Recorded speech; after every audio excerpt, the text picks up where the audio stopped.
Assalamualaikum warahmatullahi wabarakatuh. Saya Teguh Nofri Haryantono, mahasiswa PPG Darjab Angkatan Kedua tahun 2021 Universitas Negeri Semarang. Assalamualaikum warahmatullahi wabarakatuh.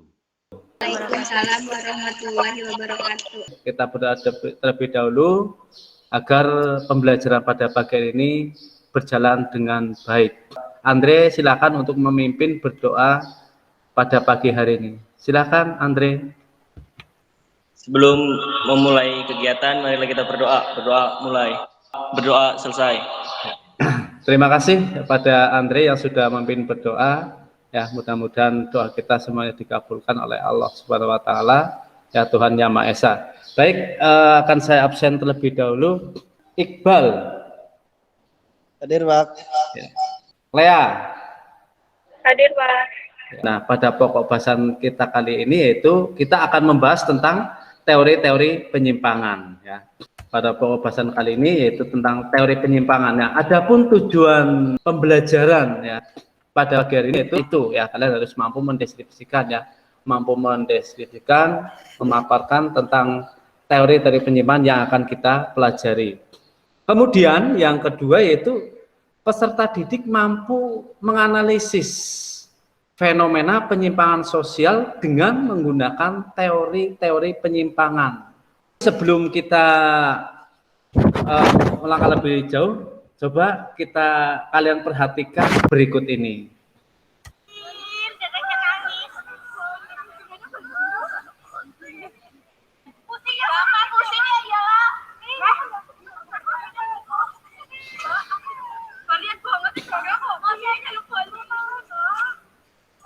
Itu tadi ya dari sepenggal video yang singkat.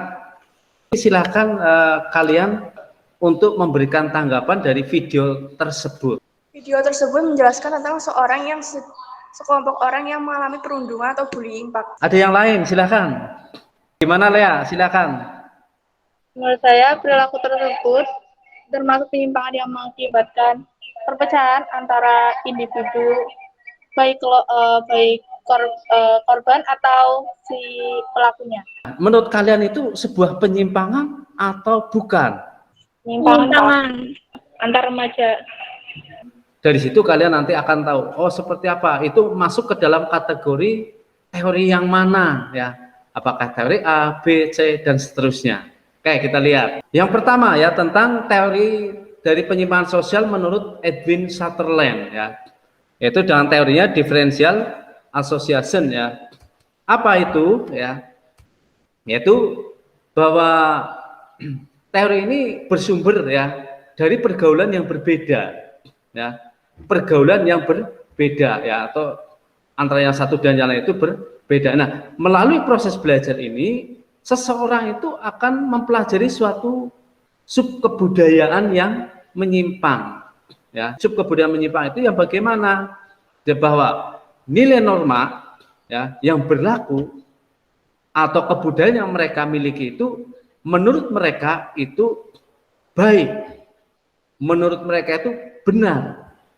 Tapi bagi masyarakat secara keseluruhan, masyarakat secara luas itu dianggap sebagai nilai norma atau kebudayaan yang menyimpang.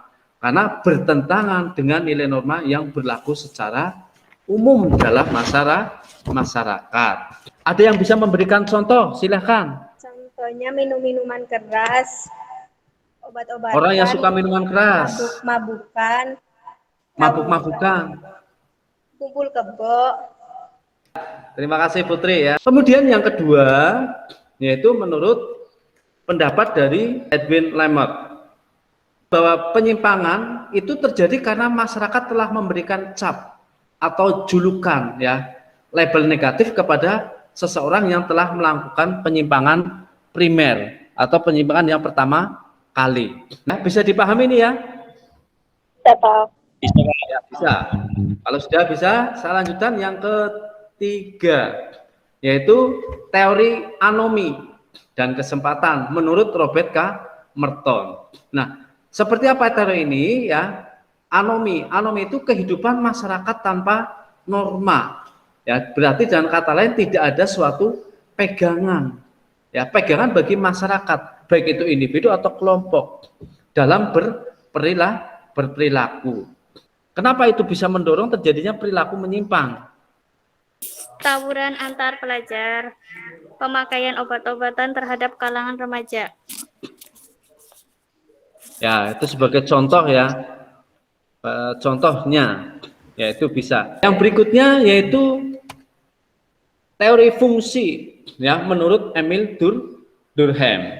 Nah, di sini dikatakan bahwa kesadaran moral setiap individu berbeda satu dengan yang lain. Karena dipengaruhi oleh berbagai faktor yang berlainan, seperti faktor keturunan, ya, faktor keturunan berarti dari keluarga, ya, orang tua atau saudara-saudara kita. Kemudian yang kedua dari lingkungan fisik. Kemudian yang berikutnya yaitu lingkungan sosial. Contohnya kira-kira apa? Sehingga itu mendorong terjadi bentuk perilaku menyimpang. Ada yang mencoba menjawab? Dari lingkungan sosial, Pak. Kalau misalkan di suatu masyarakat ada orang yang sering melihat orang membuang sampah sembarangan, orang tersebut. Kemudian yang berikutnya menurut Karl Marx ya, teori konflik. Nah, di sini dikatakan bahwa teori konflik adalah pendekatan terhadap penyimpangan yang paling banyak diaplikasikan pada kejahatan. Walaupun banyak juga digunakan dalam bentuk penyimpangan yang lain. Memang teori konflik itu lebih cenderung pada masalah kejahatan, tapi bisa dalam bentuk penyimpangan yang lain. Ya, di mana ya ada dua teori konflik.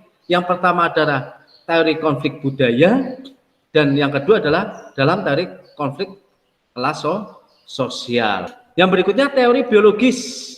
Ya, teori ini kebanyakan perilaku menyimpang disebabkan oleh adanya faktor biologis, faktor fisik. Ya, contohnya seperti orang yang cacat semenjak lahir. Kalau ketika orang-orang yang punya kelainan secara fisik itu dibully, pasti mereka akan marah karena tubuhnya gendut, kulitnya hitam, atau cacat yang lainnya. Kalau selalu dibully, dia akan melakukan sebuah pemberontakan. Nah, pemberontakan itulah akhirnya dianggap itu sebagai sebuah penyimpangan. Nah, kemudian yang berikutnya teori psikologis menurut Sigmund Freud. Ya, teori ini berkaitan dengan teori biologis karena tidak dapat disangkal bahwa penyakit mental dan gangguan kepribadian berkaitan erat dengan beberapa bentuk perilaku menyimpang. Yang berikutnya teori sosialisasi. Seseorang melakukan penyimpangan karena salah dalam menafsirkan tentang nilai dan norma yang berlaku dalam lingkungannya. Ya, berlaku dalam lingkungannya. Nah, ini sosialisasi, bagaimana dia dalam menerima nilai norma yang dia kenal, yang ketika disosialisasikan, ketika dia tidak mampu menyerap nilai norma itu dengan baik, maka akan mendorong sebuah penyimpangan. Terus yang terakhir yaitu transmisi budaya. Teori ini menyatakan bahwa seseorang biasanya menghayati nilai-nilai dari beberapa orang yang cocok dengan dirinya. Dan kata lain di situ ada proses imitasi dan identifikasi. Ya, di mana kebenarannya itu bersifat relatif. Itu tentang teori yang saya sampaikan. Nah, kemudian ini ya untuk kalian diskusikan pada hari ini saya berikan waktu 5 menit. Ini ada 2 gambar. Yang pertama, ini gambar 1, orang yang membuang sampah, anak yang merokok. Ya, nah, gambar tersebut lakukan analisis secara sederhana berdasarkan teori penyimpangan yang sudah dipelajari tadi ya, dari 9 teori itu. Kemudian kalian mempresentasikan ya. Jadi gambar 1 itu sesuai dengan teori yang mana, alasannya apa. Gambar 2 sesuai teori mana, alasannya apa. Begitu ya, bisa dipahami ya? Bisa, Pak. Kami dari kelompok 1. Dari gambar di atas yang tentang membuang sampah sembarangan menunjukkan bahwa tindakan tersebut termasuk tindakan menyimpang membuang sampah sembarangan. Dan kasus tersebut dapat digolongkan ke dalam teori fungsi, menyatakan bahwa penyimpangan terjadi karena kesadaran moral setiap individu berbeda satu sama lain. Dari gambar yang kedua merupakan tindakan yang menyimpang atau melanggar norma-norma yang berlaku dalam sistem sosial. Dari kasus tersebut dapat digolongkan ke dalam teori labeling yang menyatakan bahwa penyimpangan terjadi karena masyarakat memberikan cap atau label negatif. Dari kelompok lain mungkin ada yang mau menanggapi. Mengapa orang yang melakukan penyimpangan primer masih dapat diterima oleh masyarakat sekitarnya?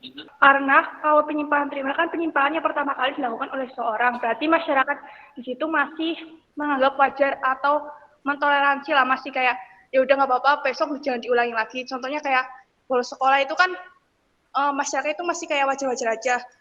Tapi kalau misalnya kayak pencurian itu kan udah kayak kriminal kayak gitu. Kalau misalkan penyimpangan primer kan kayak yang masih pertama kali dilakukan oleh seseorang.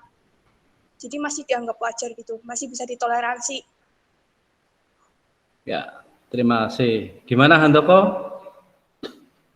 Ya Pak. Kalau tidak ada pertanyaan lain, bisa dilanjutkan ke kelompok yang berikutnya. Silakan untuk mempresentasikan. Kami dari kelompok 2 yang beranggotakan Handoko Subianto, Lea Febi Kristanti, Fajrin Rinanti, dan Leni Nursari.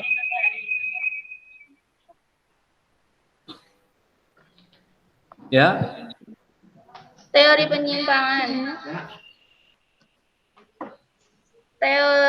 Teori differential association. Teori ini diungkapkan oleh Edwin H. Sutherland yang menyatakan bahwa penyimpangan sosial terjadi karena pergaulan berbeda. Teori ini bahwa perilaku individu dipengaruhi oleh orang-orang tertentu yang berasosiasi dengan individu tersebut.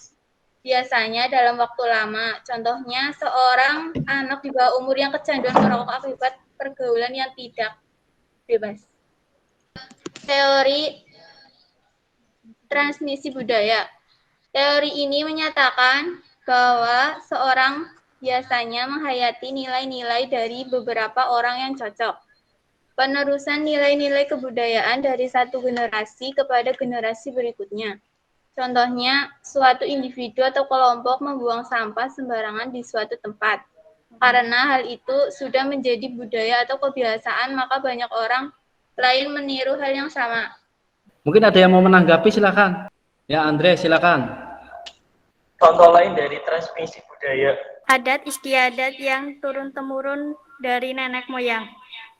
Kebiasaan dari nenek moyang itu Pak, contohnya seperti mudik lebaran. Ya cukup Pak, ya cukup kok jawabannya.